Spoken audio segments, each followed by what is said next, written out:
Meanwhile, in Syria itself, government forces are conducting an operation against al-Qaeda-affiliated rebel fighters who have besieged the ancient Christian village of Maaloula.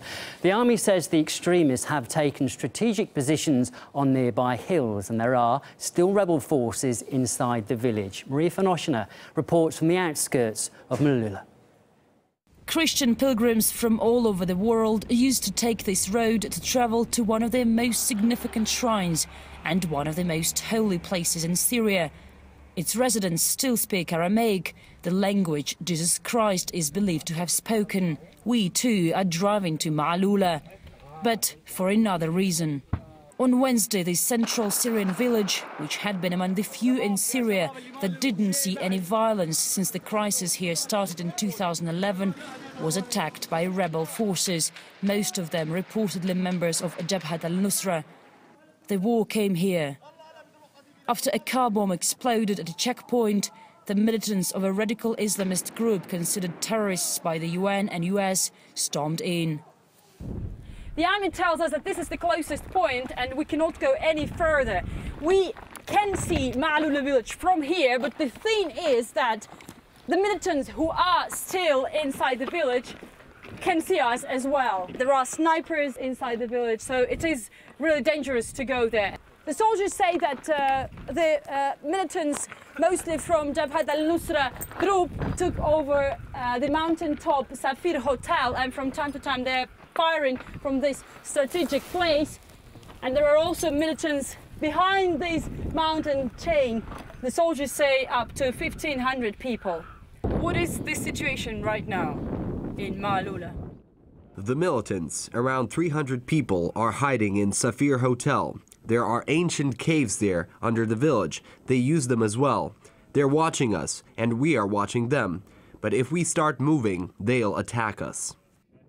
The soldiers show me the militants' position.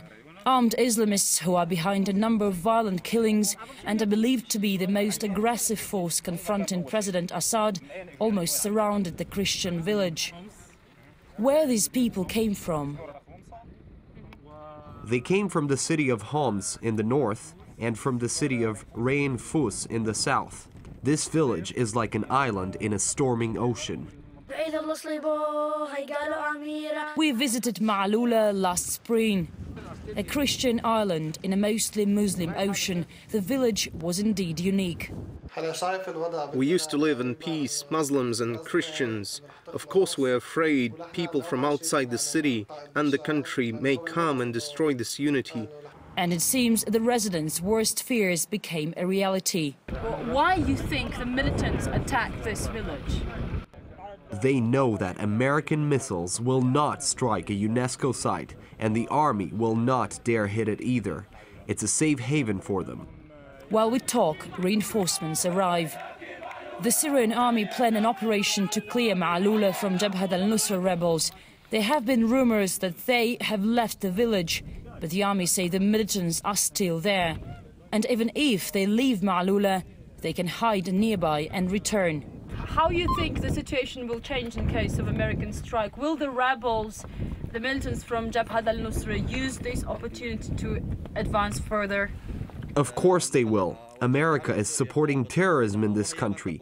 We've been fighting with the US, in fact, for these 2.5 years. And now we can face them directly. But we are ready for that. We will not give up. If America strikes, Syria's major military facilities will be targeted and destroyed. No one can say what the war on the ground will look like, but certainly this place will no longer look the same. Maria Fanoshina reporting from Syria.